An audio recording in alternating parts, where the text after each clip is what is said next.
In the Twitch cinematic universe, there's a couple of big dogs. One of them is XQC, most widely considered as the biggest streamer on all of Twitch. And another one is Moist Critical, which I'm sure you guys know if you watch my channel. They're pretty much like Groudon and Kyogre, but instead of controlling water and land, they control Twitch and YouTube. So recently, if you guys have been keeping up, there's been some dhar mann drama. So if you watched the last two videos, basically dhar mann was being exposed for underpaying his actors and not even having a meeting with them to negotiate rates. Now, Critical went ahead and made a video on it saying that dhar mann is acting kinda shady, and XQC responded saying, I disagree. So XQC confronts him in a call and has an hour-long debate about the dhar mann situation. I'll try to condense it as much as I can and give you like the summarizing points, but pretty much this is like the stupidest debate of all time. XQC basically argues for like sweatshops and paying people the least amount possible if you can get the work done. So he argues that you could hire a 16-year-old to do the work that dhar mann actors do, and you could pay them like $5 an hour, or you can make them do it for free. And that's perfectly fair in the society we live in. I'm just trying to cook you, okay? I'm doing nuts, okay?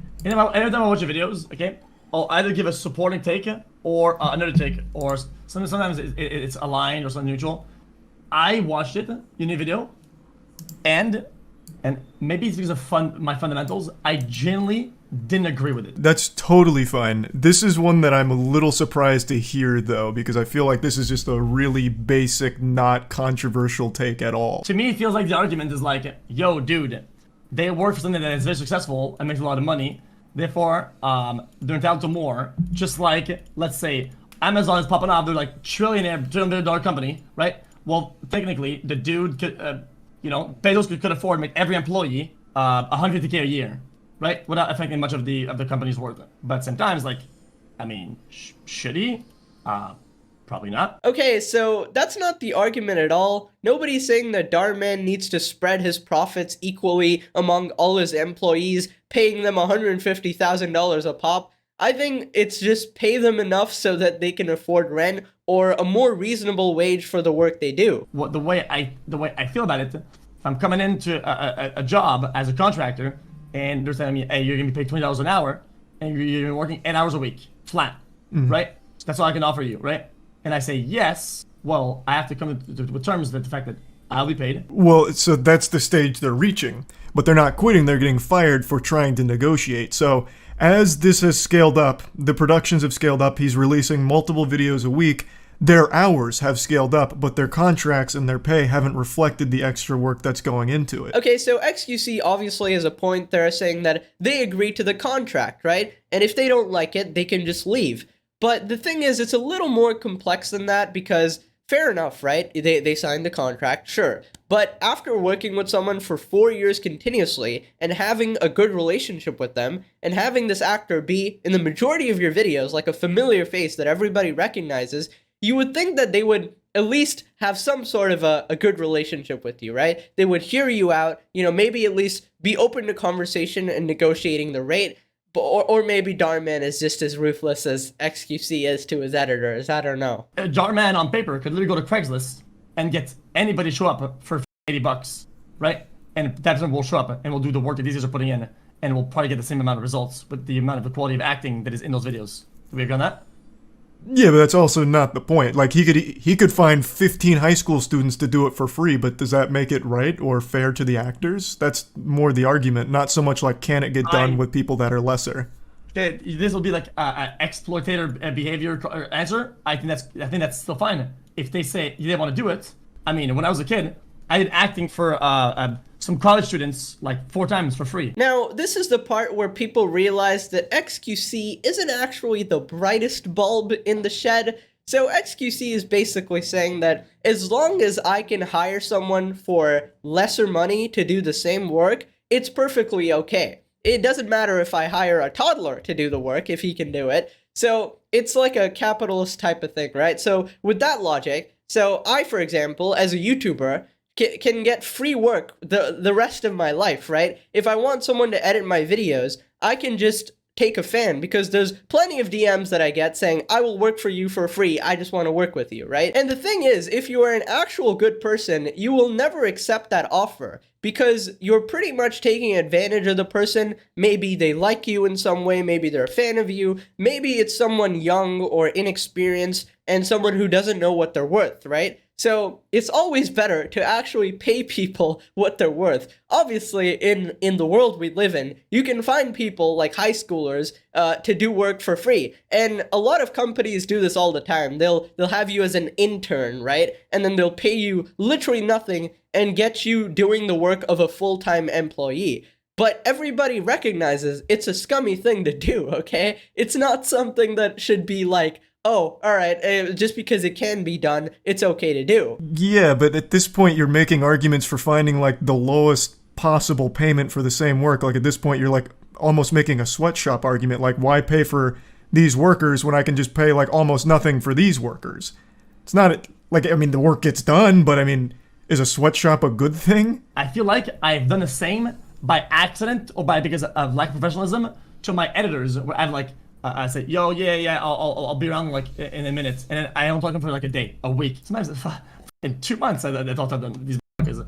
But okay, so once again, XQC lets another factoid there slip. He basically says he ghosts his editors or whatever for months at a time, okay, which is not a good thing to do considering he streams pretty much 10 hours daily every single day. Meaning he can respond, and in the stream, he does a bunch of random stuff, like reacting to videos, talking to chat, so there's no reason to ghost them at all, right? Because you're always on the computer. If you actually had stuff to do or something, even then there's no reason. You can always drop a message, and it really frustrates me when people do that, right? And it frustrates anyone. right? So the guy that started when you were nothing, is he being paid right now what he was when you were making nothing?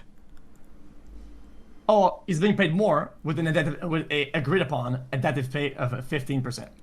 Okay, but you see, like, how that pay has increased, and he's been there from the beginning as it grew. Like, you see that. Yeah, but that's because, right?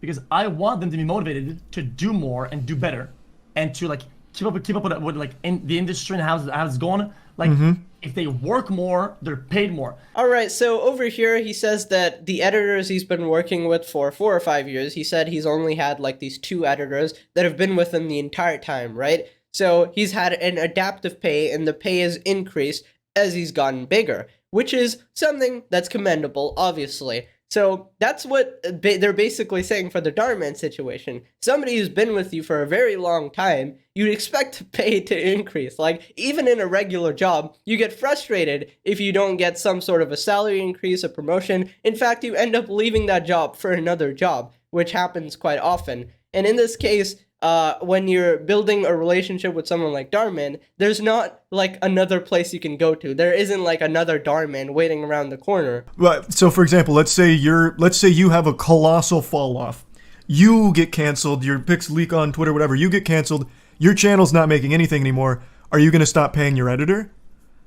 Well, the pay's adaptive. So I mean, if they want to work, they can. But I mean, they'll be editing hour-long videos for like 20 cents an hour on average. So I mean, they will quit, and they should, right? They should. They should leave me to dry. So that's another thing he probably should have said.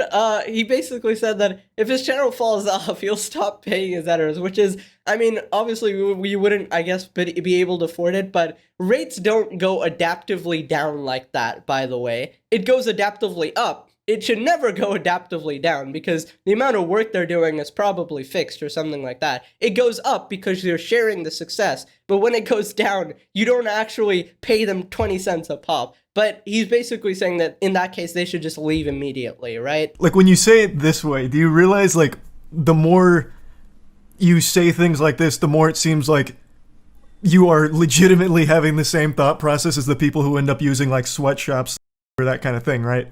You're looking for the cheapest way of getting the labor done in the quickest time possible without caring about, like, actually doing the work the right way, which is, like, the core problem, like, the core issue, which is what the whole thing was about. Like, you are right. You could find 12, 16-year-olds in the dhar mann cinematic universe to play these roles, and they do it for free. They do it for exposure. But that's not a good thing. That should never be the case. You should want to, like, pay the actors and the professionals the standard rate to do the work and do the work well. It's not an argument of, can it be done cheaper? It's an argument of, why can't we just do it the right way? I agree, but if somebody agrees for a certain amount, and they say, wow, I'm worth more money, well, I don't give a Honestly, at this point, this is barely a debate. This is basically a slaughter. A bunch of the comments of this clip were filled with, I feel really bad for XQC's editors. I don't know how much they're getting paid, but with the stuff he's arguing for here, it's a bit ridiculous, man. I don't know. Hearing them out and then negotiating from there is how it should work. And it's not, which is a core issue here. Is that how it works, Emily? Because I would have just blocked them. But it makes a lot of sense, though. You sound like an absolute ruthless warlord out here. Good. My heart is breaking for your editors. You're going to have one bad month and they're not going to be eating for 2 weeks. Good God. Okay. Jesus. Okay. I was joking about that. But so basically the whole argument here is pay people as little as humanly possible, and if they try to negotiate, you ghost them, you block them, and then you find a 16-year-old who can do the work equal, if not better. And then you pay them absolutely nothing. Honestly speaking, XQC would probably make a very good billionaire. Anyways, I'm just hoping he pays his editors well. Anyways, that's it. Click this video. I'll see you guys later. Bye-bye.